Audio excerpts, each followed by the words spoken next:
Boa noite, igreja.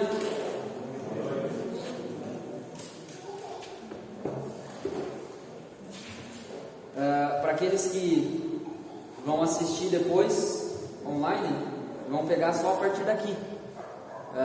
Eu esqueci de dar o play ali no início, mas quem sente falta, né, é bom estar aqui junto com a gente nesse momento.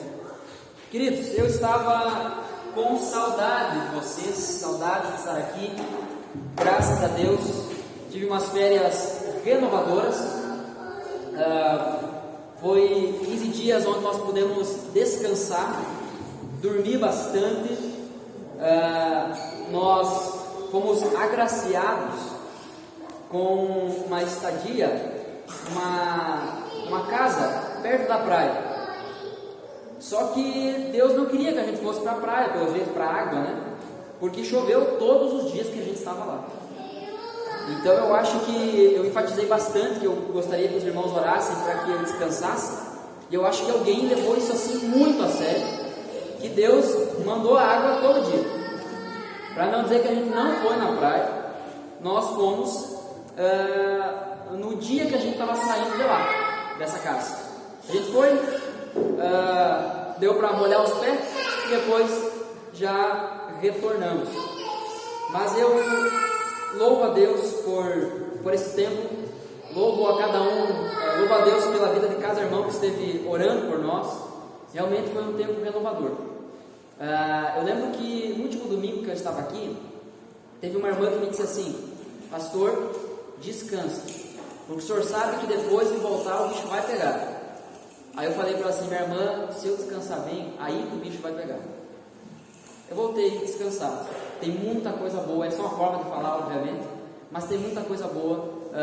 Ore pela direção da igreja, ore por aquilo que Deus tem mostrado, Deus tem colocado no coração dos irmãos da igreja, e eu creio que realmente viveremos grandes coisas com o Senhor. Mas isso é coisa que só vive crente bom, ou crente maduro. E hoje nós vamos dar início a uma nova série de sermões, baseada na carta de Tiago. Nós iniciaremos então hoje uma jornada, versículo a versículo, da carta de Tiago. E o que tem no meu coração quando eu penso, quando eu oro sobre os nossos próximos domingos que teremos aqui, é que será transformador. Que não sejamos hipócritas em vir aqui cantar que eu te busco, eu te procuro, ó Deus, Senhor, te quero, se agora, quando a palavra que Ele decidiu deixar revelada e registrada para nós vamos ficar divagando, com o nosso coração em outros lugares. A minha dica é sempre a mesma: se você deu sono, levanta, dá uma volta, joga uma água na cara. Para as coisas que são importantes, que a gente entende que é importante, a gente se esforça para ficar acordado. Então eu não sei como é que foi seu dia, talvez você se divertiu tanto, investiu tanto no seu lazer, que agora o seu corpo está cansado. Tudo bem, assista o sermão em pé então. Mas isso, a palavra de Deus, diante da qual nós iremos abrir o nosso coração, ela não é uma coisa só importante, ela é essencial. Eu quero orar por você nesse momento. Feche seus olhos. Senhor Deus e Pai, em nome de Jesus, nós te louvamos. Te louvamos, ó Deus, por esta noite, te louvamos por esse tempo. Obrigado, ó Deus, pela oportunidade de nos reunirmos com a igreja. Obrigado, Senhor, porque Tu tem direcionado essa igreja, Pai. E nós sabemos disso, nós temos comprovado isso, Pai. As vidas das pessoas estão sendo transformadas, as pessoas estão sendo chacoalhadas, e isso pela Tua palavra. Então nos ajuda, Senhor, a manter, a cultivar, a lutar por esse compromisso com a Tua palavra. Que essa igreja seja movida pela Tua palavra, para que o Teu reino avance. Usa a minha vida, usa a vida dos meus irmãos, como igreja, como corpo, como uma família, pelo sangue de Cristo, nós possamos nos unir e proclamar as boas novas da salvação, dar um testemunho de que como os cristãos devem viver. Abre nosso coração e nos dê capacitação com a Tua graça, com o Teu Espírito Santo, para viver de acordo com a Tua vontade. Pai amado, em nome de Jesus, ministra em nós essa noite. É minha oração, É a nossa oração em nome de Jesus. Amém. Amém. Antes de partirmos aqui para o sermão, aproveitando que a Joana dormiu, a Ana vai vir aqui à frente e vai dar um recado. E aí, após isso, então, eu entro no sermão e a gente vai até o fim. Boa noite, irmãos. Que bom estar de volta, ver todo mundo aí. Então, o recado que eu tenho para dar, né? Agora, em março, a gente teve o Dia da Mulher, a gente não preparou nada. Se estavam na correria de sair ou não no retiro, nosso retiro de carnaval, que no final foi uma confraternização no domingo. Mas então, no dia 9 de abril, nós vamos fazer um chá para as nossas mulheres aqui da igreja. Daí, mais tarde, hoje ou amanhã, a gente vai mandar o convitezinho lá no grupo, né? Já as mulheres se preparem, já vão pensando nas amigas, vizinhas, familiares, para estarem convidando, para estarem vindo aqui no dia 9 às 17 horas. As mais informações a gente vai colocar no grupo e dúvidas também. É isso. Bom, obrigado. Quero convidar você a abrir a sua Bíblia, então, na carta de Tiago. Tiago vem depois de Hebreus. Tiago, capítulo 1. Nós vamos partir daqui. Tiago, capítulo 1. Eu farei a leitura aqui na versão NVI. Você pode ter uma versão diferente aí, mas acompanhe o texto. A verdade, ela é a mesma. O texto base dessa noite, desse sermão, é a partir do versículo 1 até o versículo 11. Então esse será o texto base.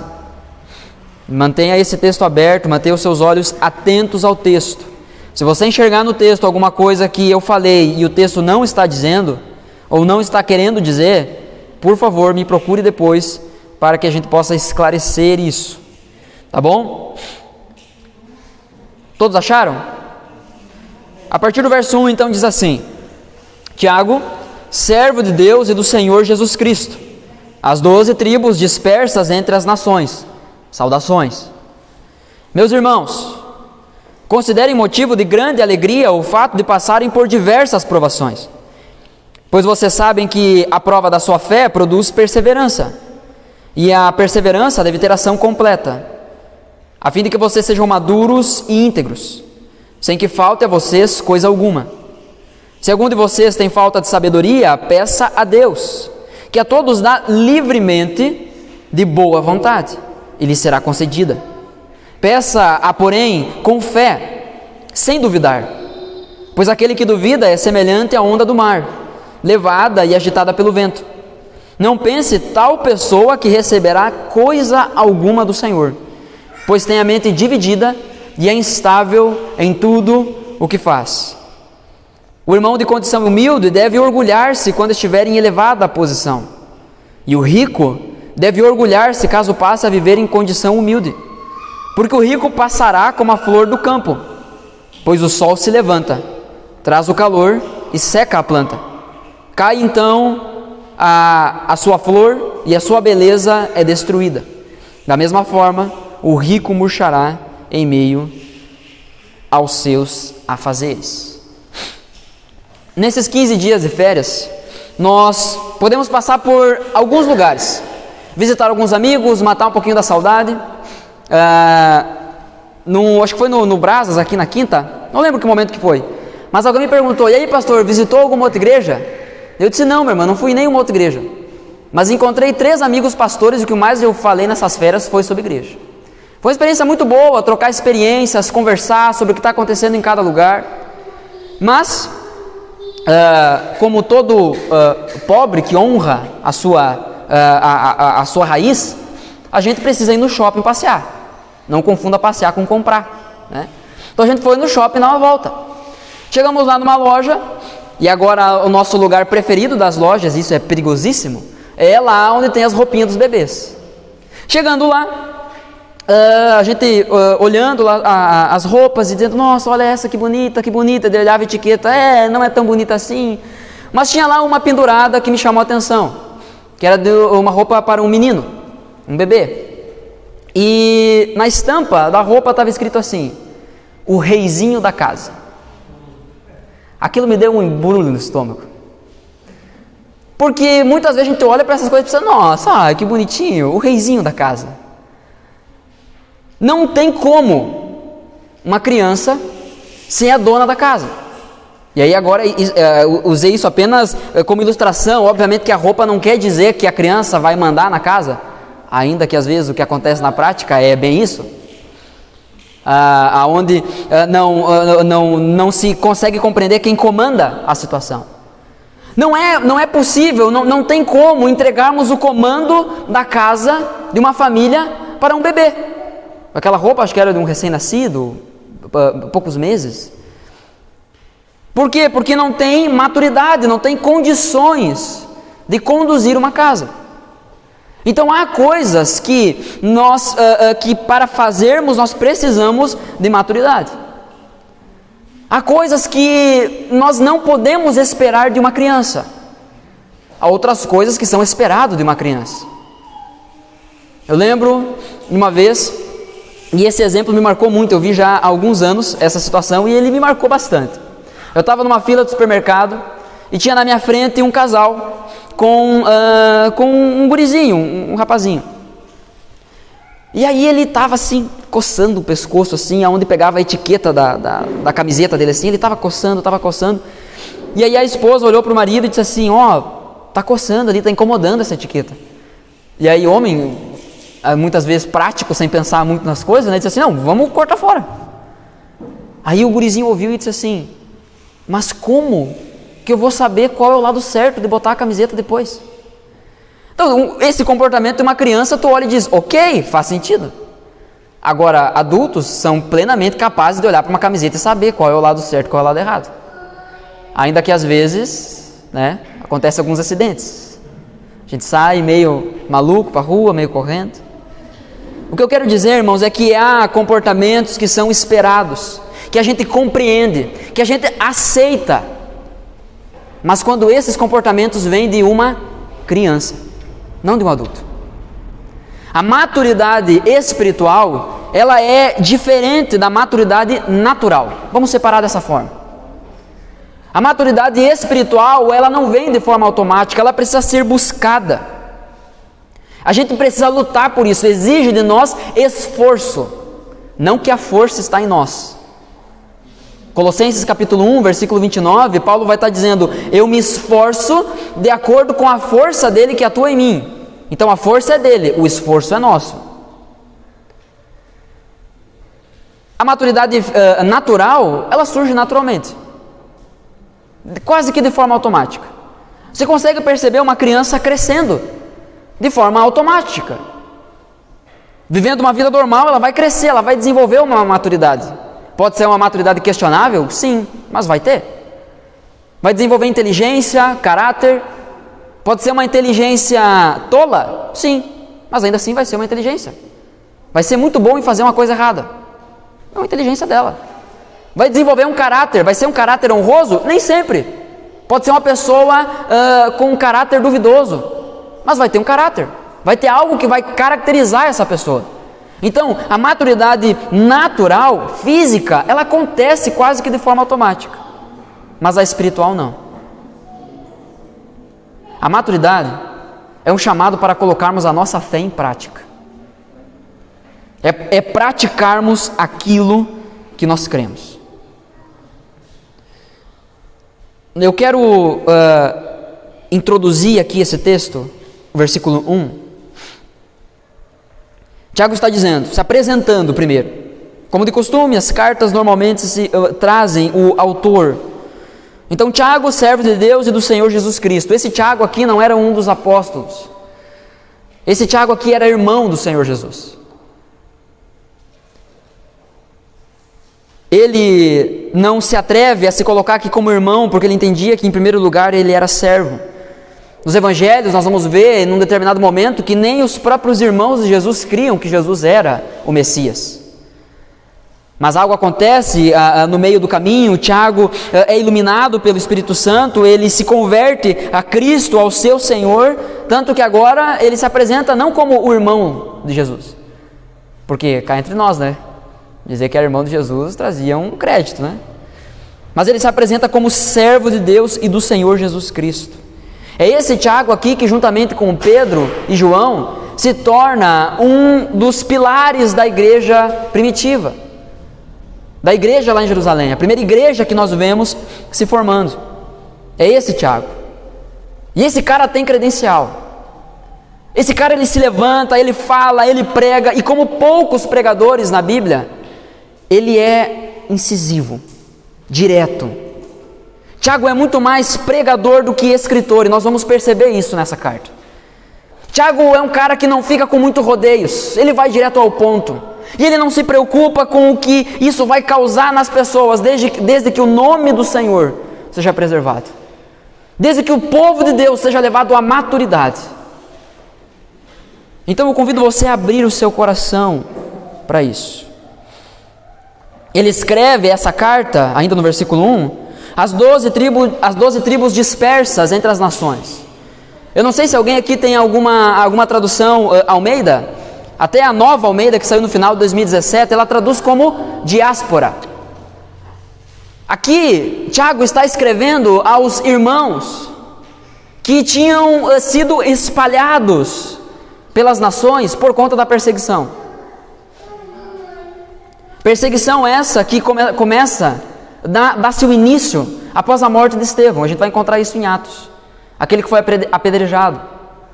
Saulo, depois no seu nome grego, que mais conhecido, Paulo, estava lá segurando a capa daqueles que apedrejavam Estevão. Saulo se torna perseguidor da igreja antes de se converter, nós sabemos disso, mas só para a gente se situar na história. Aqui então começa uma perseguição aos cristãos. Estevão é o primeiro mártir da história da igreja.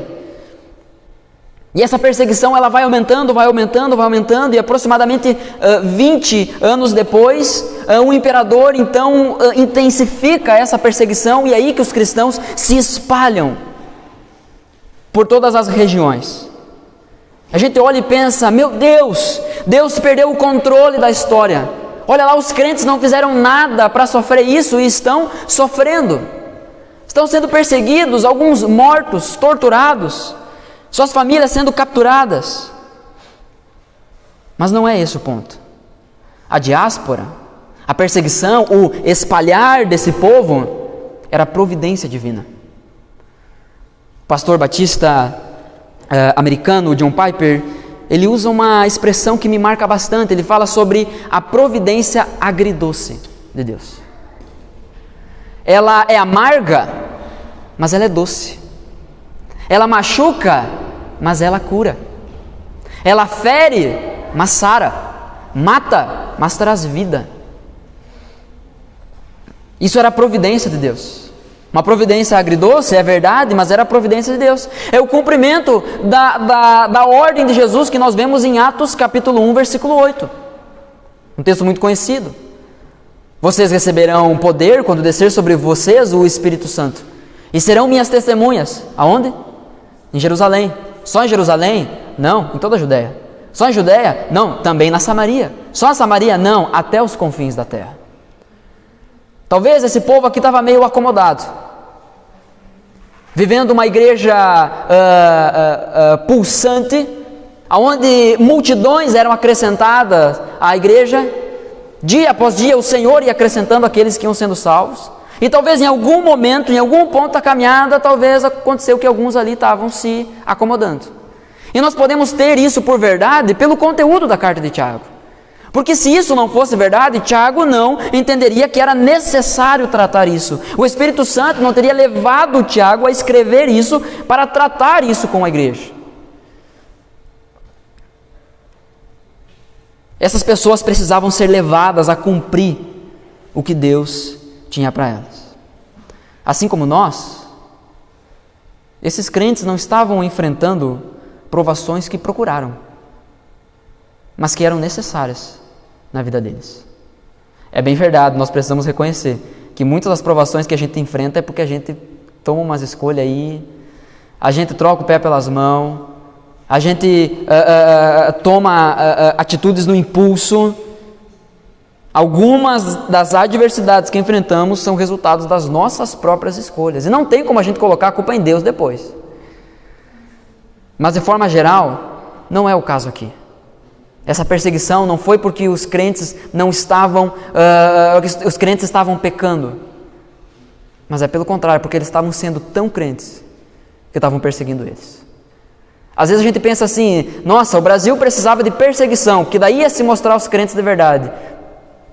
É o inverso. Ninguém persegue quem não é uma ameaça. Ninguém persegue quem não está incomodando. A gente precisa ser maduros na nossa fé e entender que Deus vai estar com a gente em toda e qualquer circunstância. Tiago escreve essa carta para lembrar disso. E nos próximos domingos nós iremos entender isso e aplicar isso à nossa igreja, à nossa vida, a palavra de Deus à nossa vida. Nós iremos aplicar a palavra de Deus à nossa vida. E em nome de Jesus nós iremos viver a palavra de Deus em nossa vida. Nós precisamos entender então aqui que do versículo 1 ao 11, quando o Tiago fala por provações, quando ele menciona aqui provações, ele está falando sobre eventos externos, não internos. Não está falando sobre tentação. Não está falando sobre eu estou sendo tentado para o mal. Não. Está falando sobre eventos externos. Por exemplo, a pandemia. Quem aqui fez alguma coisa para que a pandemia surgisse? Mas a gente entrou tudo no mesmo pacote. Sofremos todos juntos. Então isso vem como uma aprovação. Nós não fizemos nada para que isso acontecesse, mas nós não estamos aqui. E isso faz parte do propósito de Jesus para as nossas vidas, porque quando Jesus ora por nós, em João capítulo 17, ele ora dizendo: Pai, eu não peço que o Senhor os tire do mundo, mas o que o Senhor livre eles do maligno. Um capítulo antes, no capítulo 16 de João, versículo 33, um texto muito conhecido, que nós já citamos aqui muitas vezes, vai dizer que no mundo nós teremos aflições, mas devemos ter o quê? Bom ânimo, porque Ele venceu o mundo. Então isso não é novidade. Eu estou sofrendo. Bem-vindo à vida real.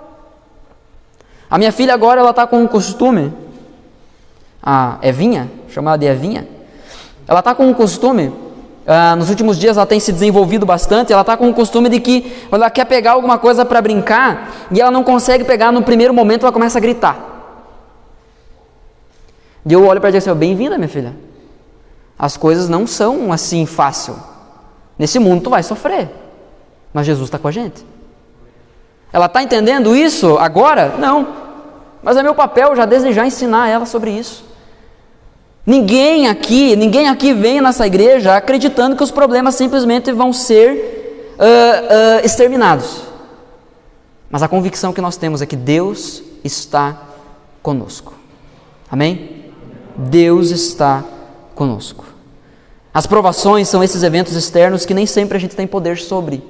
Nós não podemos fazer nada para mudar, simplesmente nós temos que passar, enfrentar. Adianta chorar? Não adianta. É bom chorar? É bom. Alivia, ajuda, mas não resolve. Então, se precisar chorar, chora. Mas se levanta, porque Deus está contigo. Versículo 2 desse texto vai dizer: meus irmãos, considerem motivo de grande alegria o fato de passarem por diversas provações. O Tiago deve estar de brincadeira com a nossa cara. Quem aqui fica feliz quando está passando por uma provação? Não mente, por favor. O nosso impulso natural não é esse.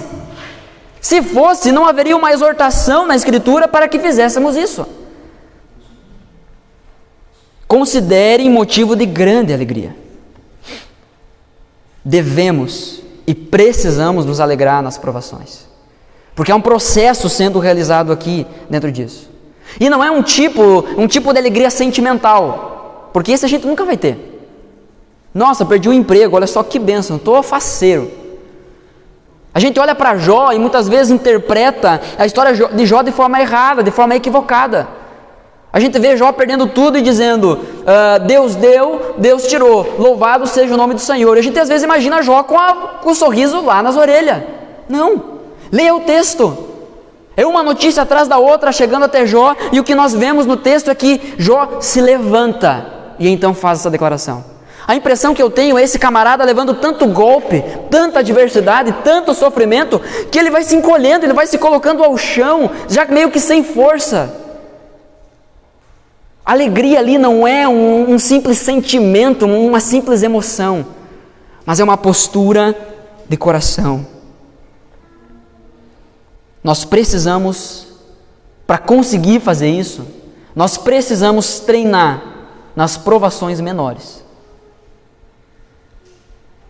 Às vezes a gente olha e pensa assim, aconteceu tal coisa, está acontecendo tal coisa na minha vida. Isso é muito grande, é muito difícil, vou desistir. Mas vai olhar para o resto da tua vida, tu não está exercendo esse princípio nas coisas menores, nas coisas pequenas. Eu estava ouvindo uma pregação há algumas semanas atrás, e algo marcou, um exemplo que o pregador em questão, Guilherme Nunes, usou, me marcou muito porque é algo que eu luto contra. Ontem, conversando com uma pessoa, até eu disse assim, eu sou o cara que desvia da sinaleira na cidade. Eu não gosto de ficar parado no trânsito. Não é que eu saio brigando ou qualquer coisa do tipo, mas eu já começo a suar, eu fico nervoso, fico assim, eu queria que isso aqui andasse. Talvez você também tenha isso. Só que eu preciso, e foi até inclusive esse exemplo nessa pregação em questão que o cara usou, eu preciso trabalhar o controle das minhas emoções, o me alegrar nas provações, nas pequenas coisas. Eu até comentei com a minha esposa para ter um testemunho disso e para ela me ajudar com isso, para que eu me lembre todo o tempo, toda vez que eu ficar nervoso no trânsito, eu lembrar, eu preciso me alegrar nas pequenas provações, naquilo que me afeta, que me cutuca de forma pequena, para que eu consiga ser preparado para enfrentar essas coisas grandes. O problema é que a gente entrou naquela onda do nada a ver. Não, isso aqui não tem nada a ver. Não, isso aqui, o trânsito, nada a ver. Não, isso aqui, foi só uma palavra atravessada que eu falei, nada a ver. E aí do nada a ver, a gente vai deixando de exercitar isso. E é por isso que é tão difícil nós termos essa postura de grande alegria. E o ponto aqui não é só em passar por provações. Alegrem-se, tenham por motivo de grande alegria passar por provações. Eu quero dar ênfase aqui em duas palavras, é grande alegria. Grande alegria. E é diversas provações. Não é poucas, não. Não é uma ou outra. Não, eu me alegrei naquela. Nessa aqui eu tenho crédito com Deus. Aqui eu posso chutar o balde. Não, meu irmão. Não, meu irmão. Quem é você para dizer o que a Bíblia não está dizendo? Você não tem esse direito. Você foi feito para glorificar Deus. Nós precisamos treinar a nossa alegria nas provações menores. O versículo 3 nos diz, pois vocês sabem que a prova da sua fé produz perseverança. Nós vivemos dias confusos, dias difíceis, mas não que é surpresa o jeito que o mundo está. Se você já leu uma vez, pelo menos na sua vida, o capítulo 24 de Mateus, você não vai se surpreender com nada do que você está vendo no mundo. Mateus 24 é o sermão escatológico de Jesus, onde ele fala sobre o início das dores, os sinais do fim dos tempos. Está tudo lá. No capítulo 24, versículo 12, especificamente, vai dizer que pelo aumento do pecado, pelo aumento da iniquidade, o amor de muitos esfriará. Mas não termina aí. O versículo 13 diz, mas aquele que permanecer fiel até o fim será salvo. Nós somos chamados a perseverar. Nós somos chamados à perseverança. E nós vemos esse princípio gritando em João capítulo 15, quando Jesus se apresenta como a videira verdadeira. A palavra-chave naquela perícope em questão é permanecer. Permanecer. Nós fomos chamados a permanecer. Então a prova da nossa fé, ela vai produzir perseverança, e é necessário que isso aconteça. Devemos e precisamos passar pelas provações. E a provação aqui, eu quero usar uma ilustração bem ralé, guardada as devidas proporções, mas eu quero só para ilustrar e jogar um pouquinho de luz sobre isso. Mas é como uma prova de fato. Você está na faculdade, você está na escola, vai lá fazer uma prova, a gente tem algumas professoras aqui, vai lá fazer a prova, a média é 6, o aluno precisa tirar 6 para passar, ele tira 5, o que acontece? Ele roda, ele reprova. O que tem que acontecer depois? Fazer de novo. Às vezes a gente olha e diz assim: Deus, de novo isso? Eu imagino Deus olhando lá de cima: ah, bonito, não passou e quer que eu te dê uma ajudinha? Nós devemos passar pelas provações, ter a nossa fé provada e assim ser produzido em nós perseverança. É necessário que isso aconteça. É necessário que isso aconteça para que cheguemos à maturidade. Você quer ser maduro na fé? Prepare-se. Você está buscando a maturidade? Prepare-se. Não é um caminho fácil. É um caminho árduo. É um caminho longo. Mas é um caminho que honra ao Senhor Jesus. E meu irmão, eu quero muito que juntos nós possamos honrar o nome do Senhor Jesus. Porque Ele é digno disso. Ele é digno da nossa perseverança. É impossível você ser perseverante em algo que você não faz. Quero explicar. Eu, por exemplo, eu nunca plantei soja. Depois dessa seca, eu não tenho como ser perseverante em plantar soja, porque eu nunca plantei. Da mesma forma, você quer ser perseverante na fé, mas talvez você nem ainda começou a exercer isso. Você nem começou a praticar isso. Há um início, há uma caminhada. Você não começa hoje sendo perseverante. É uma caminhada.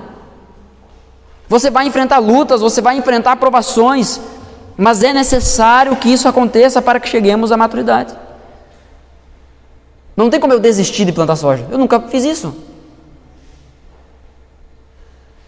Talvez você está aí se lamentando, querendo desistir de uma coisa que você nem tentou fazer ainda. Ah, eu não consigo, sabe? Eu desisto, mas tentou? Tentei e não conseguiu. Tá, então nós vamos para a próxima questão. Como você tentou? Qual foi os recursos que você usou nessa tentativa? O versículo 4 nos diz: e a perseverança deve ter ação completa. Então aqui a ideia de que nós precisamos percorrer esse caminho até o final, a fim de que vocês sejam maduros e íntegros, sem que falte a vocês coisa alguma. É necessário as provações, para que isso nos molde, para que isso nos corrija, para que isso nos alinhe. É necessário, para que sejamos pessoas íntegras. E a ideia de integridade não é perfeição. Integridade é ser um e ser aquilo em todo lugar. Uma pessoa íntegra é o que é. Ela não fica se fazendo quando está em outros lugares. O cristão maduro na fé, ele pratica o que vive e faz isso de forma íntegra. Ele não tem um interruptor na luz que ele liga e desliga. Não, agora eu sou crente. Agora eu não sou. Agora eu sou, agora eu não sou. Agora chegou o irmão da igreja, agora eu preciso dar a paz. Porque é assim que crente cumprimenta.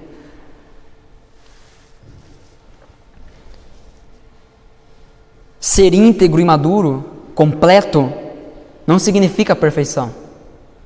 Não há um na Bíblia que encontrou a perfeição, enquanto vivendo nessa terra. Essa é uma promessa para quando Jesus vier para nos buscar e nos restaurar plenamente. Esse patamar é algo que somente Jesus alcançou. E é por isso que nós precisamos dele. É por isso que nós precisamos crer no sacrifício dele, porque aí a justiça dele, a perfeição dele é imputada em nós, é colocada em nós, e a nossa injustiça, a nossa imperfeição é colocada nele. Pela fé, nós somos salvos. A justificação é somente pela fé. Nós vemos Paulo deixando isso claro lá em Filipenses capítulo 3, do versículo 12 ao 16, que diz assim: não que eu já tenha obtido tudo isso, ou tenha sido aperfeiçoado, mas prossigo para alcançá-lo, pois para isso também fui alcançado por Cristo Jesus. Irmãos, não penso que eu mesmo já o tenha alcançado, mas uma coisa faço. Então nós nos encontramos aqui na mesma situação de Paulo. Nós sabemos que nós não alcançamos. Nós sabemos que nós não somos perfeitos. Nós sabemos que nós temos lutas para sermos pessoas íntegras. Você sabe disso. Você melhor do que ninguém sabe o quão mau é seu coração. Talvez você saísse correndo daqui se nós projetássemos nesse telão os cantos mais escuros do teu coração. Você não aguentaria olhar na cara de ninguém, inclusive eu, porque o nosso coração é mau. Nós precisamos desesperadamente de Jesus. Desesperadamente de Jesus. Nós estamos nessa mesma situação. Ninguém aqui é prepotente dessa forma para dizer, não, eu já alcancei. Pelo menos para dizer isso publicamente. Mas o que o texto nos diz, o apóstolo Paulo aqui então dizendo, mas, mesmo sabendo disso, mas uma coisa faço, esquecendo-me das coisas que ficaram para trás, e avançando para as que estão adiante, prossigo para o alvo, a fim de ganhar o prêmio do chamado celestial de Deus em Cristo Jesus. Isso é alguém maduro. É alguém que olha e diz assim, o objetivo da minha vida é alcançar aquele que me alcançou. Eu não sou perfeito, mas eu vou prosseguir até o final da minha vida, nesse processo de aperfeiçoamento. O que nós conhecemos mais tradicionalmente como a santificação. O texto continua, aí em Filipenses, eu estou citando esse texto, Paulo diz, todos nós que alcançamos a maturidade, devemos ver as coisas dessa forma. Está lá em Filipenses 3, do 12 ao 16. Se você quiser, eu posso passar para você depois. Todos nós que alcançamos a maturidade, devemos ver as coisas dessa forma. Dessa forma como, Paulo? A forma de que até o final da minha vida, eu estou sendo aperfeiçoado. Entendendo que hoje, eu ainda não alcancei. Mas o objetivo da minha vida é alcançar aquele que me alcançou. Esse é o maduro. Você é maduro, meu irmão? Se não, bem-vindo ao grupo. Porque nós vamos buscar juntos isso. Nós vamos buscar juntos essa maturidade em Cristo Jesus. Todos nós que alcançamos a maturidade devemos ver as coisas dessa forma. E se em algum aspecto vocês pensam de modo diferente, isso também Deus esclarecerá. O texto está dizendo isso. Então não sou eu que vou convencer que você é imaturo. É o próprio Deus. Então chega assim, numa conversa sincerona, de peito aberto com o Senhor, diz, Pai, me mostra se eu não sou um bebê de barba. Me mostra, Pai, se eu não sou uma nenê que usa maquiagem, que se arruma, que se veste que nem uma adulta. Senhor, me mostra se eu não preciso crescer.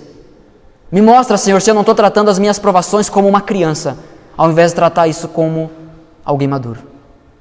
Isso o próprio Deus esclarecerá. Tão somente, ainda em Filipenses, tão somente vivamos de acordo com o que já alcançamos.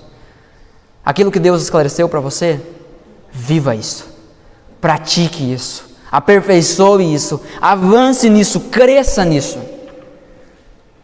Ok? Sabemos o que temos que fazer então, mas é difícil. Eu já tentei e não consegui. Tentou como? Versículo 5 vem como um copo de água para saciar um dia inteiro de sede. Se algum de vocês tem falta de sabedoria, peça a Deus, que a todos dá livremente, de boa vontade, e isso lhe será concedido. Então, meu irmão, ao invés da gente ficar reclamando nós deveríamos usar a nossa energia para nos colocarmos diante do Senhor e clamar a Ele por sabedoria. Senhor, como eu reajo a essas coisas? Senhor, me ajuda a não fazer mais do meu jeito. Senhor, ministra em meu coração maturidade. Eu quero fazer do jeito que a Tua palavra ensina que eu devo fazer. Perceba que o texto começa dizendo: se alguém de vocês, ou melhor, para ser literal aqui na minha versão, versículo 5, se algum de vocês tem falta de sabedoria. A pergunta é: quem aqui não se encaixa nesse grupo do se algum de vocês? Quem aqui não precisa de sabedoria, gente? Se entendemos isso, nós deveríamos estar muito mais diante do Senhor clamando por sabedoria. Devemos pedir sabedoria a Ele, porque Ele é generoso e derrama isso sobre nós. É o que a palavra de Deus está nos ensinando. É o que Deus disse sobre Ele mesmo, para que nós aprendêssemos sobre Ele. Ele está dizendo: venha a mim, peça a mim, e eu darei sabedoria. Não sabe como lidar? Eu estou aqui. Peça sabedoria. Não, eu não quero, não dá certo, não consigo. Nós temos a tendência de confundir conhecimento com sabedoria. Conhecimento é tu saber o que deve fazer. Sabedoria é saber como aplicar aquilo. Saber como fazer. Então, saber o que tem que fazer a gente sabe. O texto está dizendo. Tenham por motivo de grande alegria passarem por diversas provações. É necessário que isso aconteça para que a sua fé seja aprovada e isso produza perseverança. Nós sabemos o que a gente precisa fazer, mas o como é que nós falhamos. E é por isso que Deus, sabendo que não conseguimos, diz: peça a mim sabedoria. Porque não basta só saber o que fazer, você precisa clamar a Deus para conseguir fazer o que precisa ser feito. E na força do teu braço, meu irmão, fracasso total. Você já sai derrotado. Você pode ser enganado por um longo período de tempo, achando que está conseguindo resolver a situação. Mas vai chegar um momento em que o fracasso vai arrombar a tua porta e vai dizer: cheguei e para ficar. Nós precisamos da sabedoria do Senhor. Conhecimento é saber que você precisa jogar uma boia para alguém que está se afogando. Sabedoria é você jogar essa boia inflada, cheia de ar dentro. Já pensou? Ô fulano, me ajuda, estou me afogando. Joga uma boia lá, plesh. Uma boia murcha, vai salvar ninguém.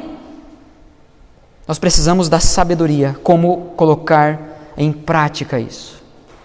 Versículo 6 a 8 diz: peça, porém, com fé, sem duvidar. Pois aquele que duvida é semelhante à onda do mar, levada e agitada pelo vento. Não pense tal pessoa que receberá coisa alguma do Senhor, pois tem a mente dividida e é instável em tudo o que faz. Há uma condição para recebermos a sabedoria que nos é prometida. E a condição é: peça com fé. Peça firmado nas promessas de Deus. Precisamos pedir e confiar em Deus. Não é entregar e ficar desejando pegar de volta. Senhor, tudo é teu, mas me dá o troco. O Salmo 37, versículo 5, diz isso. Entregue o caminho ao Senhor, confia nele, e o mais? Estou torcendo para a gente completar. E o mais? Ele fará. Mas há um processo aqui. Entrega, confia, e Ele fará. O que nós fazemos na maioria das vezes? A gente entrega, mas não confia. E fica esperando que Ele vai fazer. Não é Deus que está errado, gente. Não é Deus que está complicando. É a gente. É a gente que, por não ser maduro, por não praticar aquilo que a gente diz que crê, a gente vive se decepcionando e bota a culpa em Deus. Nós precisamos praticar aquilo que nós vivemos, aquilo que nós afirmamos que cremos. Muitas vezes nós chegamos diante de Deus com nossos pedidos sem acreditar que Ele vai responder, que Ele vai atender. A gente ora porque se tornou um costume. Ah, Senhor, me ajuda lá no meu emprego, tá difícil. Já levanta no outro dia pensando: vou lá de novo para aquela coisa. desgraça. Já sai bravo de casa. Senhor, restaura o meu casamento, mas eu sei, não adianta mais. Senhor, me ajuda a resolver minhas dívidas, mas fazer o quê, né? É isso aí. Vou endividado para o túmulo. A gente ora e não crê que Deus vai fazer. Que Deus pequeno é esse, gente? Que Deus pequeno é esse? A gente ora por doença crendo que vai continuar com a doença. Que Deus pequeno é esse? Não é o Deus da Bíblia. Não é o meu Deus. Não é o Deus que nós afirmamos que cremos. Não é. Nós precisamos entregar e confiar que Deus vai fazer. Com essa postura de entregar sem confiar, jamais receberemos alguma coisa do Senhor. Jamais. É o que o texto está nos dizendo. Jamais receberemos alguma coisa do Senhor. Porque nós temos a mente dividida, somos instáveis. Uma pessoa assim quer uma coisa num momento e logo no outro momento ela quer outra. Eu quero Jesus agora. Amanhã, não, hoje eu não quero. Eu quero seguir os teus caminhos, Senhor. Mas amanhã recebe um convite e pensa, não, hoje, Jesus, dá um tempinho só mais hoje, pendura mais essa. Dá mais um tempinho aqui para mim. Uma pessoa assim que não tem a fé firmada em Deus, mas em outras coisas, não vai alcançar nada da parte de Deus. Ela firma a sua fé nas circunstâncias. Se as circunstâncias forem boas, eu sigo no caminho. Se for ruim, eu já dou uma desviada. Se as pessoas forem legais comigo, eu me mantenho firme em fé.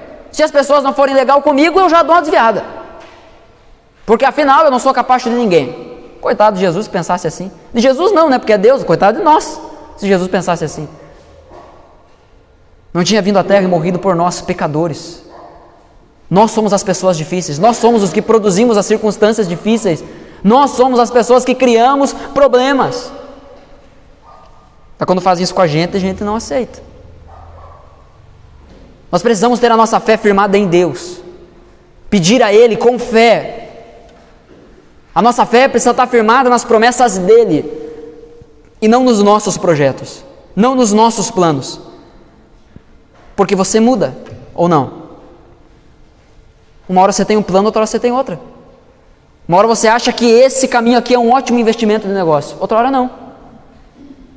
Uma hora você acha que fazer determinada coisa dessa forma é uma ótima ideia. Amanhã ou depois você percebe que não. Que loucura é essa, a gente firmar a nossa fé em nós mesmos? Nós precisamos firmar a nossa fé em Deus, naquilo que Ele prometeu a nós. Crer que Ele vai nos dar o que nós precisamos. É esse que recebe do Senhor sabedoria. Então, para lidar com as provações, nós precisamos de sabedoria, e isso nós encontramos em Deus. Mas você deve pedir com fé. E a fé implica em você abrir mão do que você crê, do que você cria antes. Implica em você abrir mão do seu jeito. Ah, mas esse é o meu jeito. Problema é teu. Definitivamente, problema é teu. Porque o chamado de Cristo não é para ser do nosso jeito, é para ser do jeito dele. Não casa isso, gente. Eu vou ser do meu jeito, então seja. E não seja do jeito de Cristo. Não tem como conciliar as duas coisas. O versículo 9 até o versículo 11, nós vemos então Tiago aqui abordando um outro tipo de provação. O irmão de condição humilde, pobre, deve orgulhar-se quando estiver em elevada posição. E o rico deve orgulhar-se caso passe a viver em condição humilde. Porque o rico passará como a flor do campo, pois o sol se levanta, traz calor, e o calor seca a planta. Cai então a sua flor e a sua beleza é destruída. Da mesma forma, o rico murchará em meio aos seus afazeres. Tanto o rico como o pobre enfrentam a provação da riqueza. O ponto aqui não é se você tem riqueza, se você tem bens materiais ou não. O ponto é que você vai ser provado constantemente nessa área. Constantemente você será provado nessa área. Aonde está posto a sua esperança? Esses dias, eu e a Ana, nós estávamos conversando sobre um post que nós vimos no numa rede social, e eu acho que era até num tom de humor, que a pessoa dizia assim, sem brincadeira, todos os meus problemas seriam resolvidos com dinheiro. Você crê nisso? Que todos os seus problemas seriam resolvidos com dinheiro? Foi interessante porque naquele mesmo momento eu e a Ana, a gente se olhou e falamos sobre uma situação nossa, pessoal, que dinheiro nenhum pode resolver. Só Deus. Então nós precisamos orar por isso. Aonde está colocada a tua confiança, meu irmão? É no seu jeito? É no seu braço? É na sua força? É na sua saúde? Isso vai passar. É nas condições, nos recursos que você tem, tudo isso vai passar. E eu quero citar aqui o comentário do Hernandes Dias Lopes acerca desse versículo em específico. Ele diz: o pobre deve gloriar-se pelo que tem permanente no céu. A riqueza dele está no céu. O rico deve gloriar-se pelo que não tem permanente na terra. Ele não tem essa riqueza permanente aqui na terra. Está no céu, a riqueza permanente está no céu. O pobre deve gloriar-se em sua dignidade, ou seja, em receber ajuda. O rico em sua insignificância, porque por mais que tenha recursos, não é nada, porque vai passar. É conhecida a expressão do missionário Jim Elliot, que diz: não é tolo aquele que perde o que não pode acumular para ganhar o que não pode perder. É uma frase um tanto confusa, pelo menos na primeira leitura, mas a ideia é: você tem toda a razão em abrir mão das coisas dessa terra, que você eventualmente vai perder, para ganhar aquilo que você nunca vai perder, que é o prêmio celestial, o chamado que há em Cristo Jesus. O pobre, ao ser provado, diz: mas quão rico eu sou? Porque o pobre ele vai ser provado pela riqueza quando ele pegar o dinheiro. Então, por mais que ele pegue pouco dinheiro, ele vai entender: mas quão rico eu sou? O rico, ao ser provado pelas glórias do mundo, diz: mas quão vulnerável eu sou. Porque ele entende que não é isso. Não é isso que vai dirigir a vida dele, que não é isso que realmente importa. Não é o que eu tenho ou o que eu não tenho. Cada um precisa olhar para essa área da sua vida na perspectiva da eternidade. Você tem se alegrado quando você enfrenta provações nessa área? Sendo rico ou pobre. A gente tem aqui na nossa igreja pessoas que têm mais dinheiro, a gente tem na nossa igreja pessoas que têm menos dinheiro. Isso aqui é geral, gente. Todos nós somos provados nessa área. Nós precisamos olhar para esse assunto na perspectiva da eternidade. A riqueza, ela é uma provação tanto para o rico como para o pobre. Diante disso, nós precisamos entender que as provações elas têm o objetivo de nos fazer crescer, não de nos destruir. Deus é aquele que nos concede sabedoria para lidar com as provações. Ele não nos deixa à mercê do acaso, Ele não nos lança para as coincidências, Ele não nos deixa escravo das nossas vontades, da nossa força, não. Ele diz: peça a mim e eu darei sabedoria. Mas peça com fé. E pedir com fé é mais do que acreditar, simplesmente naquilo que está pedindo, mas é andar de acordo. Senhor, eu creio. Senhor, eu creio que o Senhor vai me ajudar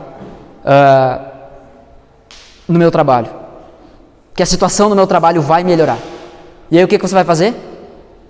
Vai ser um preguiçoso de um funcionário? Não. Você vai trabalhar bem, porque você crê que Deus vai honrar aquilo dali. Então não é simplesmente pedir: não, eu creio que Deus vai fazer. Isso é pensamento positivo, isso é outra coisa, isso é outra religião. Não tem nada a ver com o cristianismo. Não, eu creio, fica ali, ó, eu creio, não vai mudar nada, isso é um mantra, fuja disso. Você precisa crer e andar de acordo. Senhor, restaura o meu casamento, e a partir de amanhã você levanta decidido a ser o melhor marido para sua esposa, a ser a melhor esposa para o seu marido. Para de ficar esperando pelos outros resolver os problemas que Deus te deu todas as condições de resolver, meu irmão. minha irmã. Isso é coisa de gente madura. É coisa de gente que coloca em prática a fé, que professa. Nós afirmamos isso. Que nós somos de Jesus. Nós afirmamos isso. Que vivamos assim, então. Aprovação, essas coisas externas, que nem sempre dependem das nossas atitudes, elas são um remédio para o nosso orgulho. Porque elas nos destroem, elas fazem a gente se humilhar. Nos levam à humilhação. Seja diante de Deus e também diante das pessoas. Porque muitas vezes nós teremos que pedir perdão para as pessoas que estão ao nosso redor, mesmo que as pessoas também erraram. Mas o nosso chamado é justamente esse, amar o próximo como Cristo nos amou. E como que Cristo nos amou? Nós somos os ofensores da relação. Nós fomos perdoados. Mas quando chega na hora de perdoar, a gente não perdoa. É bom, né? A aprovação é um remédio para o orgulho. Como dizia a minha avó, que carinhosamente eu chamava de véia Zirda, é um santo remédio. Sem a sabedoria de Deus, seremos destruídos pelas provações e nos tornaremos pessoas amarguradas. Já conheceu gente assim? Para mim tudo dá errado. Nada coopera. Tudo dá errado. Tudo que eu tento não dá certo. Conheceu gente assim já? Já foi alguém assim? Sem sabedoria de Deus, nós seremos destruídos com toda certeza pelas provações. Seremos pessoas amarguradas, infelizes, reclamonas, murmuradoras, sempre colocando a culpa nos outros. Mas a sabedoria de Deus vem como um refrigério em meio às provações. Vem como liberdade em meio à escravidão. As provações são oportunidades que Deus nos dá com o objetivo de aceitarmos o chamado à maturidade. Então, meu irmão, minha irmã, hoje não é dia de fugir das provações. Hoje não é dia de fugir do sofrimento. Porque se essas provações que nós estamos passando têm o objetivo de moldar o nosso caráter, de nos tornar mais parecidos com Jesus, nós não devemos fugir dessas provações, mas abraçá-las. Clamar a Deus pela sabedoria e dizer: Senhor, vem e faz o que precisa ser feito. Porque eu não quero mais andar como um bebê. Eu não quero mais andar como uma criança. Eu quero andar como um homem, como uma mulher, como um crente maduro. Alguém que pratica a sua fé. Amém? Se você crê nisso, eu quero convidar você a colocar isso em oração nesse momento. Nós iremos orar, nós iremos cantar mais uma música, e essa música, assim como a oração que você vai fazer, se você crê nisso, será a sua resposta a esse sermão. Será a resposta à exposição da Escritura. Se você realmente entende, se você realmente quer que as provações na sua vida venham para aperfeiçoar você, se você realmente quer a sabedoria de Deus para lidar com tudo isso, para parar de achar terceiros como culpados, para parar de ficar colocando a culpa nas coisas e entender que está todo mundo nesse mundo aqui e todo mundo vai passar por provações, mas que há um Deus grande que nos prometeu sabedoria para lidar com elas. Eu quero convidar vocês a colocar em pé nesse momento, nós vamos orar. E depois nós vamos cantar, como igreja, com um brado, como um clamor, cantando que nós entregamos isso ao Senhor. Eu vou orar por você, mas não no seu lugar, não confunda. Ore nesse momento, converse com Deus, entregue as suas aflições, as suas provações, entregue a sua personalidade difícil de ser lidada, entregue todas essas circunstâncias que têm acontecido ao seu redor. Coloque isso diante do Senhor e clame a Ele por sabedoria. Para de ficar se comportando como uma criança. E isso é óbvio que eu estou falando para aqueles que já afirmam que creem em Jesus. Aqueles que não são capazes, não conseguem entender, ainda não tiveram um momento em que dizem assim: eu creio em Jesus, a minha vida é dele. Ainda que não decidiram se comprometer publicamente e verdadeiramente com o Senhor Jesus. eu quero dizer a você uma coisa, que essa palavra também é para você, de que há um Deus no céu, reinando soberanamente, com toda a sabedoria, que olha para você essa noite, que te trouxe aqui essa noite para ouvir isso. Você está lidando com uma situação difícil? Peça a Ele, porque Ele vai dar sabedoria para você. E hoje você vai iniciar um caminho rumo à maturidade. E a maturidade é isso, é a gente experimentar mais de Deus, é viver mais perto dEle. Vamos orar? Senhor Deus e Pai, em nome de Jesus, nós nos colocamos diante do Senhor e clamamos que o Senhor receba os nossos corações diante do Teu altar, que o Senhor receba a nossa oração, que o Senhor receba, ó Deus, aqui os nossos problemas. A gente não quer ser aquelas pessoas que deixam os problemas lá fora para chegar na igreja. Não, nós estamos aqui com os nossos problemas diante de Ti, as nossas provações aqui. E nós estamos aqui reconhecendo que a gente não consegue lidar com elas sozinhos. Nós precisamos desesperadamente da Tua sabedoria. Então nos dê sabedoria, para que a gente possa passar pelas provações e a nossa fé seja provada. E aprovada, nós alcancemos a perseverança. Sejamos maduros, íntegros, sem que nos falte nada.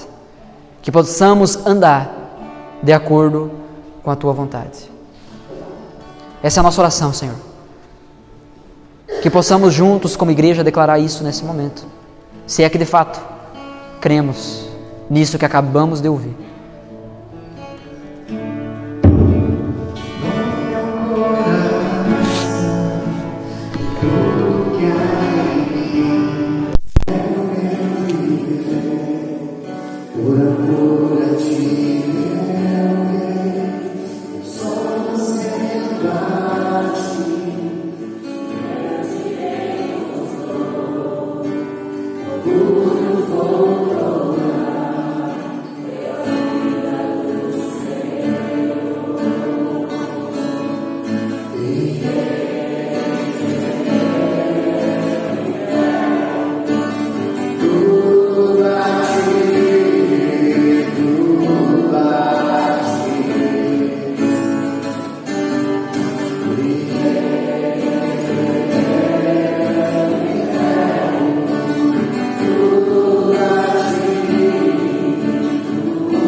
não quero aqui ser geral, generalizar. Portanto, a minha pergunta aqui não é se você tem algum problema, porque eu sei que todos vocês têm. A minha pergunta aqui não é se você está enfrentando uma dificuldade, porque eu sei que todos vocês estão, eu também. A pergunta aqui essa noite é: hoje, você deseja sair daqui com o compromisso de lidar com as provações, contando com a sabedoria de Deus? Se a sua resposta é sim para isso, se hoje você quer abrir mão e quer fazer isso publicamente, eu convido você a vir aqui à frente. Eu quero orar por você. Eu quero orar especialmente pela sua vida. Qual é o problema? É o casamento? É o trabalho? É a família? É o financeiro? Qual é o problema? Não importa. Deus concede sabedoria para lidarmos com cada uma dessas coisas. Eu seria o primeiro a vir daí do banco, mas eu já estou aqui na frente. Eu já estou puxando a fila. Mas se hoje você deseja fazer isso, e meu irmão, não venha porque os outros estão vindo. Mas se você hoje deseja, Senhor, eu quero desistir de mim. Eu não quero mais lutar com as minhas forças. Eu quero a tua sabedoria, Senhor. Eu já tentei e eu cansei.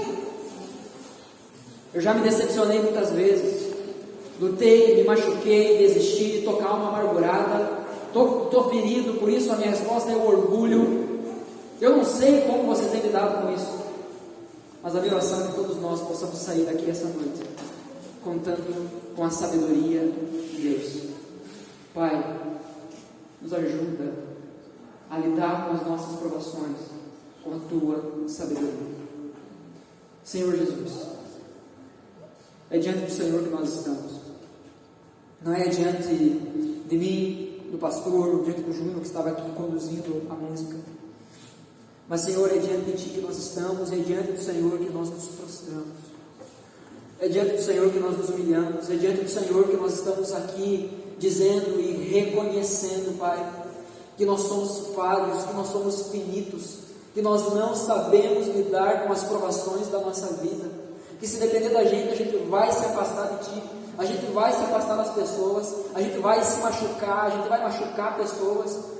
Nós somos tolos por natureza, nós não temos a sabedoria, ainda que a gente conheça o que devemos fazer, nós não sabemos como fazer, Pai, porque a nossa natureza pecaminosa, o nosso instinto é lutar contra aquilo que o Senhor deseja. Mas hoje, aqui nesse momento, Pai, eu aqui junto com os meus irmãos, de coração aberto, nós estamos reconhecendo, Senhor, nós não sabemos fazer as coisas direito, nós precisamos da Tua sabedoria. Então, ó Deus, orando a Deus a Tua palavra, crendo na Tua palavra, porque nisso está afirmada a nossa fé, nós clamamos, dê-nos sabedoria. Nós estamos aqui pedindo a Deus com fé, gera essa fé em nossos corações, gera essa firmeza em nossos corações, no coração de cada um, ó Deus, que está aqui inteiro, que está aqui com o coração sendo despido diante do Senhor.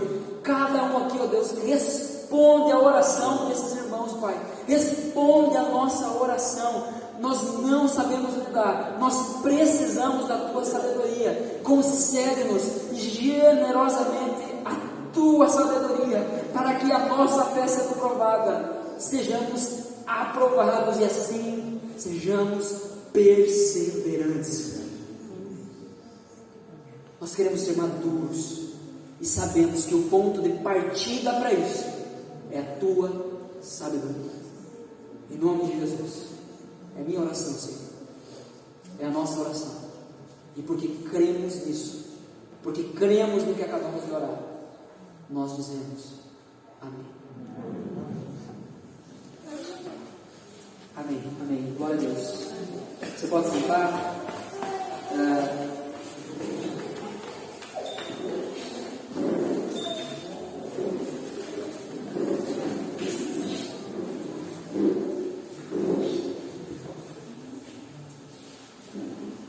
Não seja louco de entregar e não confiar, porque Deus não vai agir. Entregue e confie, o Senhor vai agir. Amém? quero me colocar à disposição. Se você quiser conversar, ainda hoje, quem sabe, se você quiser conversar sobre isso que você ouviu, algo que Deus ministrou no teu coração, eu estou à disposição. Se você quiser me procurar depois, durante a semana, pelo telefone, pelo WhatsApp, eu estou à disposição. Eu tenho só apenas mais um lembrete aqui para fazer. No dia, e aí os da diretoria me lembrem, me corrijam se eu estiver errado, mas no dia 23 é a Assembleia, é isso? Se você vai conferir ali no celular. É o sábado posterior da Páscoa. É o sábado seguinte. Tinha sido aprovado em Assembleia ano passado, 23? Tinha sido aprovado ano passado em Assembleia o calendário das Assembleias, né? O calendário administrativo. Só que no momento que nós fizemos isso, ninguém se tocou de que a data que nós tínhamos colocado caía no sábado pré-Páscoa. Então a nossa ideia não é tirar o feriado, que normalmente a gente tira para a família e tudo mais. Então por isso a Assembleia está sendo adiada, transferida para o sábado seguinte. Tem um bom tempo para você se preparar, para você reservar essa data e os membros dessa igreja estejam aqui. Honre a sua membresia, tá bom?